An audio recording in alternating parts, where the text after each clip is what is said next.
Hello everyone. तो जैसा कि हम लोग स्टार्ट कर रहे हैं अपने यूपीएलटी ग्रेड की प्रिपरेशन, तो प्री हो चुका है। अब मेंस के लिए सब लोग लग चुके होंगे जिनका भी अच्छा नंबर होगा। तो हम लोग मेंस की प्रिपरेशन करना शुरू कर रहे हैं। विलियम शेक्सपियर से स्टार्ट कर रहे हैं, इनकी पोएम्स से। जो दो सोनेट्स इसमें प्रिस्क्राइब्ड हैं, सोनेट नंबर 29 और 138। तो सबसे पहले जो है हम स्टार्ट करेंगे विलियम शेक्सपियर से ही। तो इसमें सबसे पहला क्वेश्चन है, जो जानते हैं सब लोग कि डिस्क्रिप्टिव पेपर होना है। तो हम लोग सीधा क्वेश्चन आंसर डिस्कस करेंगे। ये मेनली मैंने डॉक्टर रंजीत सिंह जो हैं सर, उनकी बुक से ये क्वेश्चंस उठाए हैं। वही मैंने पीडीएफ बना के, अगर आप लोग के पास हो तो रेफर कर सकते हैं बुक से सीधा, नहीं हो तो आप यहाँ से पीडीएफ से देख सकते हैं। तो चलिए आज हम शेक्सपियर के जितने भी सोनेट से क्वेश्चन बन सकते हैं उसको हम लोग डिस्कस कर लेते हैं, ठीक है। ठीक है, पहला क्वेश्चन जो है कह रहा है, how do Shakespeare sonnet explore the theme of time, love, beauty and mortality. ठीक है, कि मतलब शेक्सपियर के जो सोनेट्स हैं उसकी क्या क्या थीम्स हैं, मतलब थीम्स एक्सप्लोर करती हैं, कि इसमें जो जो थीम्स मिलती हैं हमको, जैसे कि टाइम, लव, ब्यूटी और मॉर्टेलिटी। तो इसको हमको डिस्कस करना है, कैसे इनकी सोनेट्स में ये थीम्स हमको दिखती हैं, ठीक है। तो देखिए, शेक्सपियर्स कलेक्शन ऑफ 154 सोनेट्स, ठीक है, कितनी सोनेट्स शेक्सपियर की रही हैं? 154 सोनेट्स, जिसमें इन्होंने अलग अलग लोगों को डेडिकेट भी किया है। यहाँ पे हम डिटेल में नहीं जाएंगे, यहाँ हम सीधा क्वेश्चन और आंसर्स देखते चलते हैं, जो बन सकते हैं, या मतलब डॉक्टर रंजीत सिंह जो सर की मेंस की बुक है उसमें दिए गए हैं। तो शेक्सपियर का कलेक्शन जो 154 सोनेट्स का है, वो time, love, beauty and mortality के थीम को एक्सप्लोर करता है। इसमें हम देख सकते हैं कि ये थीम्स मिलती हैं उनके, with remarkable depth and originality. जिसको विलियम शेक्सपियर ने कैसे प्रस्तुत किया है? विथ रिमार्केबल डेप्थ और ओरिजिनलिटी, इसमें मतलब हमको एक वास्तविकता दिखती है, जो यूनिवर्सल प्रॉब्लम्स हैं उसके बारे में, यूनिवर्सल चीजें हैं उसके बारे में हमको एक वास्तविकता दिखती है, उसके बारे में गहराई दिखती है, क्या डेप्थ है इस चीजों का। अब सबसे पहले टाइम की बात करें अगर, time is often depicted as a destructive force. Time को कैसे देखा गया है? एक ऐसा फोर्स जो कि डिस्ट्रक्शन लाता है, डिस्ट्रक्टिव फोर्स की तरह देखा गया है, जो क्या करता है, that ages the decay all living things.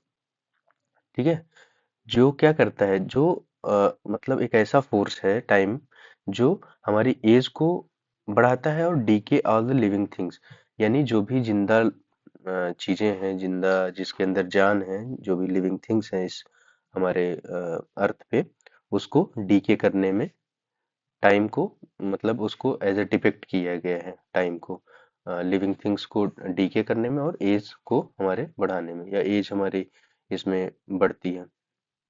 मतलब इसमें ये कह सकते हैं कि एज हमारी लगातार बढ़ रही होती है, ठीक है, या उसको बूढ़ा बना देती है, ठीक।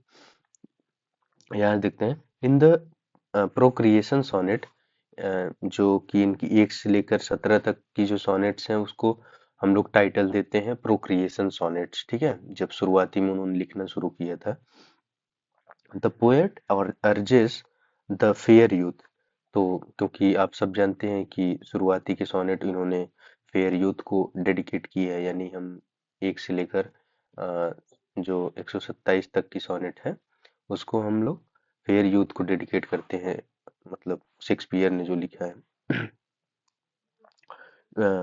The poet urges the fair youth से एक विनती करते हैं, टू प्रिजर्व हिज ब्यूटी, कि मतलब उनकी जो सुंदरता है उसको प्रिजर्व करके रखें, मेंटेन करके रखें, बाय हैविंग चिल्ड्रन, मतलब beauty by having children, warning that without year time will erase him completely. यानी वो चाह रहे हैं कि उनके, मतलब उनके आगे चल के उनके बच्चे हों या चिल्ड्रंस हों, ताकि क्या हो, वार्निंग, एक वार्निंग की तरह देखते हैं इसको, कि अगर आगे चल के उनके कोई एयर्स नहीं होंगे, उत्तराधिकारी नहीं होंगे। एयर्स मतलब होता है उत्तराधिकारी। अगर उत्तराधिकारी नहीं होंगे तो टाइम को देखा गया है एज ए डिस्ट्रॉयर। देखिए यहाँ पे नहीं कहा है, डिस्ट्रक्टिव फोर्स की तरह देखा गया है। तो क्या करेगा time? Time will erase him completely. क्योंकि जब मतलब इंसान हर हर हर इंसान चाहता है कि आगे चल के उसके मतलब वंशज आगे बढ़े। तो वही यहाँ पे शेक्सपियर कह रहे हैं कि without year time will erase him completely. ताकि जैसे अब याद किया जाता है ना कि ये उनके बच्चे हैं या उनके नाती पोते हैं, तो इस तरीके से यहाँ पे शेक्सपियर कह रहे हैं कि अगर आगे चल के कोई उनका भविष्य नहीं होगा, मतलब बच्चे नहीं होंगे, तो उनका जो है समय उसको पूरी तरीके से मिटा देगा। फिर शेक्सपियर यहाँ पे कहते हैं also suggest that poetry can resist him times resist times power. कह रहे हैं कि फिर भी शेक्सपियर ये सजेस्ट करते हैं कि जो पोएट्री होती है, पोएम्स जो लिखते हैं ये लोग, कैन रजिस्ट टाइम्स पावर। ये समय की जो पावर है कि डिस्ट्रॉय करने की, उसकी क्षमता को भी रजिस्ट कर सकती है। पोएट्री में ये पावर होती है, ये शेक्सपियर साहब का मानना है। इन द सोनेट 55, जो सोनेट इनका 55 नंबर का सोनेट है, वो बताते हैं, he declares that not marble nor the gilded monuments of princes shall outlive this powerful rhyme. देखिए इसको हम आंसर में अगर कोट करेंगे तो काफी अच्छा इम्पैक्ट आता है।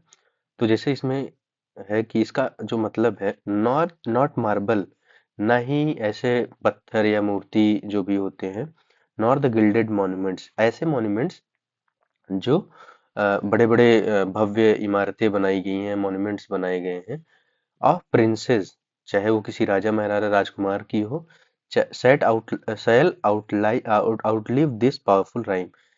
कि मतलब चाहे जितना भी पावरफुल ये सब चीजें बना ले, ना तो मार्बल, ना तो मॉन्यूमेंट्स, ना तो प्रिंसेस के जो भी हैं, वो इतना दिन नहीं रहेंगे जितना ये पावरफुल राइम है, जो ये पोएट्री इन्होंने लिखी है, ये तब तक रहेगी जब तक ये धरती रहेगी। ऐसा मतलब मानना है इनका। asserting that verse can grant immortality। इनका कहना है कि जो वर्स होता है यानी पोएट्री जो होती है वो हमको इमॉर्टलिटी भी दिला सकती है। इसी तरीके से सोनेट 18 में इन्होंने प्रॉमिस किया है that that the बिलवेड्स beauty will live eternally, कि जो उनके प्रेमिका की जो ब्यूटी है वो हमेशा हमेशा के लिए बनी रहेगी। कोटेशन डालते हैं, so long as men can breathe and eyes can see. तब तक, जब तक कोई इंसान इस पृथ्वी पे सांस लेता रहेगा या देख सकेगा, तब तक ये जो है अ, उनके बिलवड की जो ब्यूटी है वो रहेगी। क्यों? क्योंकि इन्होंने इसको अपनी पोयम में सीधे सीधे उतार दिया है। ठीक। तो यहाँ पे टाइम की बात हुई। ठीक है, थीम जो था इनका, ये टाइम का, टाइम के थीम को डिस्क्राइब किए हैं शेक्सपियर इसमें। फिर लव का थीम क्या है? Love is presented in multiple forms. Love को इन्होंने कई सारे फॉर्म में प्रेजेंट किया है अपने सोनेट्स में। Tender and admiring in the fair youth sequence, यानी वो हमको मतलब जो फेयर यूथ वाला जो सेक्शन है, जो सोनेट है, उसमें उन्होंने उसकी काफी प्रशंसा की है, काफी जो है उनके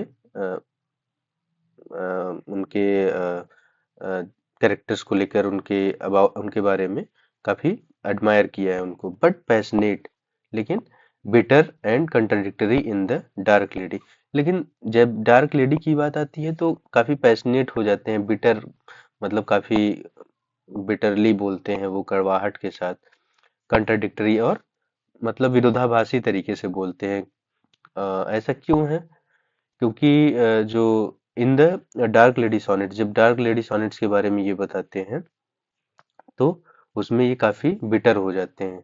ठीक है। Where as sonnet 116, sonnet number 116 में idealise idealises his love as an ever fixed mark. ठीक है।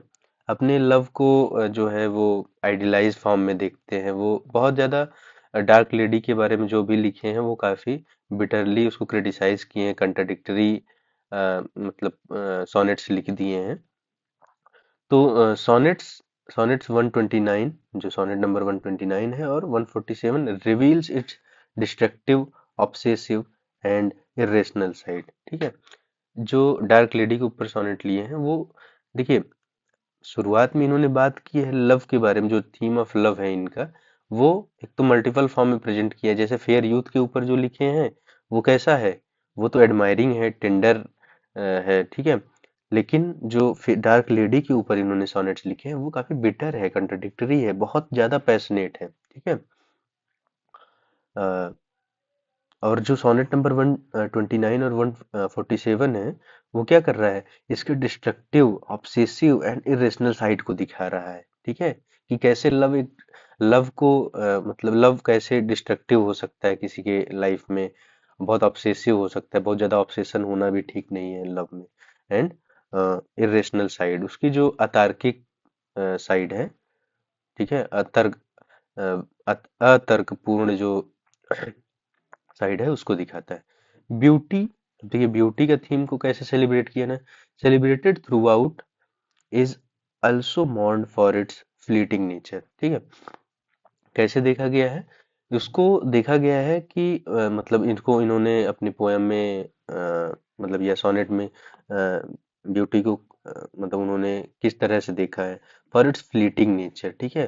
कि कैसे ब्यूटी जो है समय के साथ मतलब डीके होने लगती है, धीरे धीरे सुंदरता जाने लगती है लोगों के अंदर से, मतलब फिजिकल ब्यूटी की बात की जा रही है। Always under threat of time and death, क्या ब्यूटी जो है हमेशा किससे डर के रहती है, टाइम और डेथ से, कि समय आने के साथ साथ क्या हो जाएगी, ब्यूटी चली जाएगी, शारीरिक जो ब्यूटी है, फिजिकल ब्यूटी है वो चली जाएगी, देखिए फॉर इट्स फ्लीटिंग नेचर, ठीक है, उसके फ्लीटिंग नेचर की वजह से। फाइनली अगर हम तीनों की बात कर चुके हैं, अब देखिए पहले टाइम की बात किया इन्होंने, ठीक है, फिर लव को बात किया, ठीक है, फिर ब्यूटी के बारे में बताया है, ब्यूटी के थीम को एक्सप्लेन किया है। अब देखिए ultimately the sonnets conclude that mortality is inevitable. क्या है, मॉर्टेलिटी इनएविटेबल है यानी अनिवार्य है। जो मृत्यु है वो क्या है, अनिवार्य है।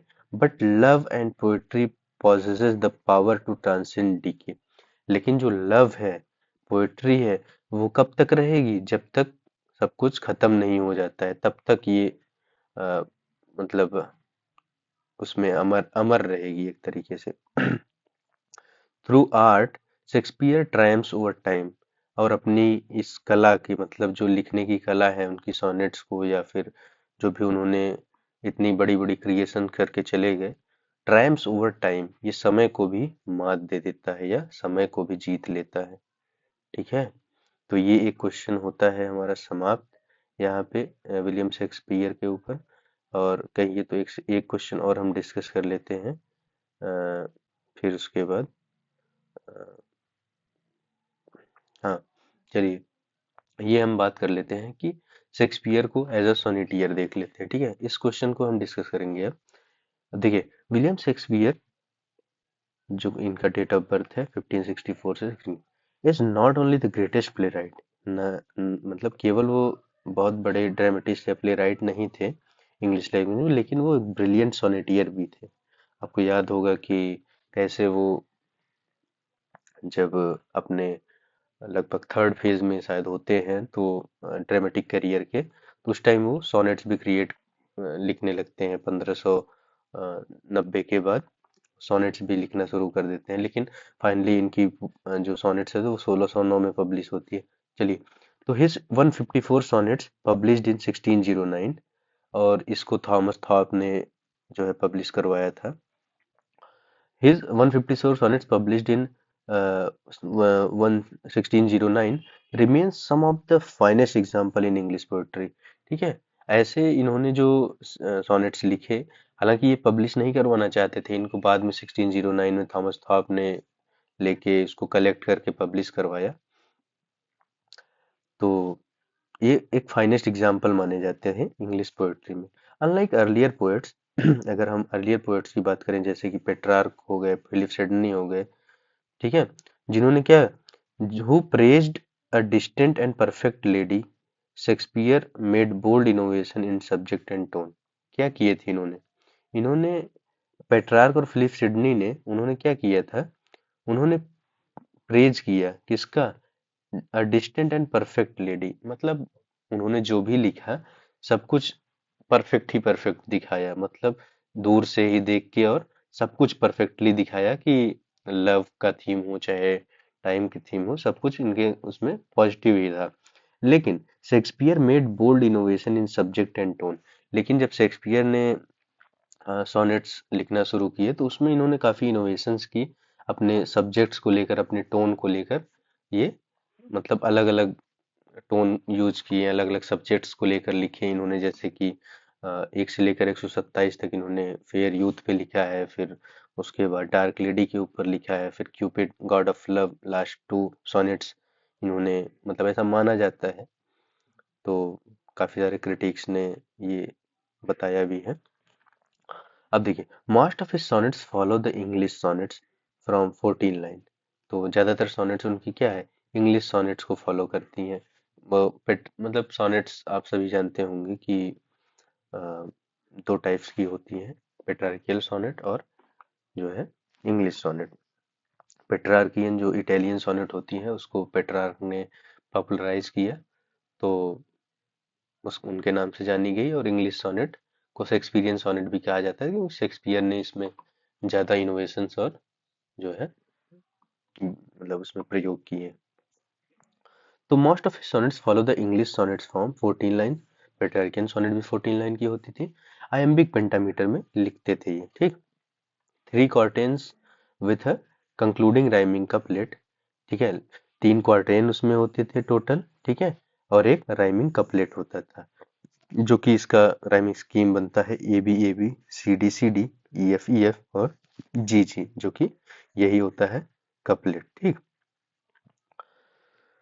हाँ, तो ये राइमिंग स्कीम थी इसकी। ही ऑफन यूजेस अ वोल्टा, ठीक है। वोल्टा क्या होता है, वोल्टा होता है जब टर्न ऑफ थॉट, मतलब जब अ, अचानक से पोएट का, मान लीजिए अगर वो पेसिमिस्टिक व्यू में है तो अचानक से ऑप्टिमिस्टिक हो जाता है, तो वहां पे वोल्टा, उस जो लिटरेरी टर्म है उसको वोल्टा कहा जाता है, कि टर्न इन थॉट, थॉट में जब कोई अचानक से चेंज हो जाए तो वही कहलाता है वोल्टा।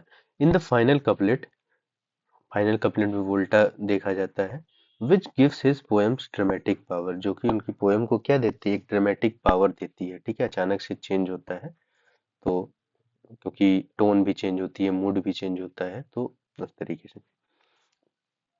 अब देखिए, शेक्सपियर का जो सोनेट है एक्सप्लोर्स यूनिवर्सल थीम्स, ठीक है। क्या करते हैं, यूनिवर्सल थीम्स को एक्सप्लोर करते हैं। अभी जैसे कि मैंने पिछले क्वेश्चंस में ही कहा कि उनके क्वेश्चन में डिस्कस किया था हमने कि टाइम, ब्यूटी, लव और मॉर्टेलिटी को इन्होंने अपने उसमें डिस्कस किया है। जेलसी को भी, लस्ट, ठीक है, बिट्रेयल, धोखाबाजी, ठीक है, धोखेबाजी, इन सब चीजों को भी डिस्कस किए। The first 126 sonnets are addressed to a fair youth. पहला जो 126 सॉनेट है वो फेयर यूथ को किए थे, ठीक है। A handsome young man admired for his beauty, ठीक है, अपनी ब्यूटी के लिए काफी एडमायर, मतलब उसकी ब्यूटी के लिए काफी एडमायर किए, मतलब कि उसकी सुंदरता को काफी सराहा है शेक्सपियर ने, ठीक है, जो फेयर यूथ है। एंड चार्म, उसके चार्म को लेकर। लेकिन बाद में जो 127 से लेकर 152 वाली सॉनेट्स हैं उसमें जो डार्क लेडी के ऊपर लिखे हैं, फोकस ऑन डार्क लेडी, ठीक है, डार्क लेडी के ऊपर फोकस है, who represents passion and desire, ठीक है। While a few also mention two rival poets, लेकिन इसी में कुछ जो है शेक्सपियर ने राइवल पोएट्स के ऊपर भी लिखा है, ठीक है। Through this variety of through this variety of characters and emotion, तो इस जो अलग अलग कैरेक्टर्स का यूज किया है अपनी सॉनेट्स में उन्होंने, या फिर रिप्रेजेंट किया है, एंड इमोशंस, ठीक है, और अलग अलग इमोशंस भी रिप्रेजेंट किए हैं, अलग अलग थीम्स हैं उनके उस सॉनेट्स के। Shakespeare shows both the idealized side of love and its painful destructive side। तो जो लव का थीम प्रेजेंट किया है उन्होंने उसमें आइडियलाइज्ड लव को भी, लव के बारे में भी बताया, और इसके जो पेनफुल साइड है या डिस्ट्रक्टिव साइड है, ठीक है, वो भी डिस्कस किए हैं, ठीक है। जैसे सोनेट 18 में बात किया है इन्होंने जो कि उसका टाइटल है shall I compare thee to a summer day. क्या मतलब जो इनकी बिलवेड है मतलब सोनेट 18 मेनली मुझे लगता है कि फेयर यूथ को डेडिकेट था, तो इसमें कह रहे हैं कि shall I compare thee to a summer day. तो क्या मैं उसको समर डे से कंपेयर कर सकता हूँ, यहाँ पे कहने का मतलब है। और सोनेट 130 में my mistress eyes are nothing like the sun. ठीक है, तो मतलब ये सोनेट 130 डार्क लेडी को डेडिकेटेड है। तो my mistress eyes are nothing but nothing like the sun. तो कैसे चमक रही है उसकी आंखें, मतलब वो एक तरीके से निग्लेक्ट भी कर रहा है कि उसकी आंखों को, मतलब जैसे कुछ लोग सराहते हैं, इसमें शेक्सपियर ने सराहा नहीं उनको, बल्कि उसको डिग्रेड किया है। कह रहा है कि वो जल रहा है कैसे, सन की तरह। Highlighting his originality and emotional depth. क्या प्रदर्शित कर रहा है इनका, ये उनकी ओरिजिनलिटी, जो लिखते थे वो ओरिजिनल होती थी, और उसके इमोशनल डेप्थ को हाईलाइट करता है। ठीक है, इस प्रकार हम कह सकते हैं Shakespeare as a sonneteer transform the sonnet into rich expressions of human experience. तो क्या किया था शेक्सपियर ने, इन्होंने जो ट्रांसफॉर्म किया था सोनेट को इनटू रिच एक्सप्रेशन, जो पहले से चली आ रही ट्रेडिशनल सोनेट या पेट्रार्कियन सोनेट, तो उसको चेंज करके इन्होंने इसमें एक रिचनेस लाई है। क्या, ह्यूमन एक्सपीरियंस की, जो रियल एक्सपीरियंसेस होते हैं रियल लाइफ के, या यूनिवर्सल प्रॉब्लम्स होती हैं लव को लेके, जो है, ठीक है, जेलसी को लेके, ठीक है, ये सब को डिस्कस किया है। तो ये रहा दूसरा क्वेश्चन भी। तो दो क्वेश्चन आई थिंक इनफ है, और बाकी आप देख सकते हैं इसमें और भी क्वेश्चंस हैं। बुक अगर आप लोगों ने लिया होगा रंजीत सर का, तो उसमें आपको मिल जाएगी। चलिए, ठीक है, अगले वीडियो में हम बात करेंगे दूसरे पोएट के ऊपर, हो सके वर्ड्सवर्थ के ऊपर बात करें। तो थैंक यू सो मच।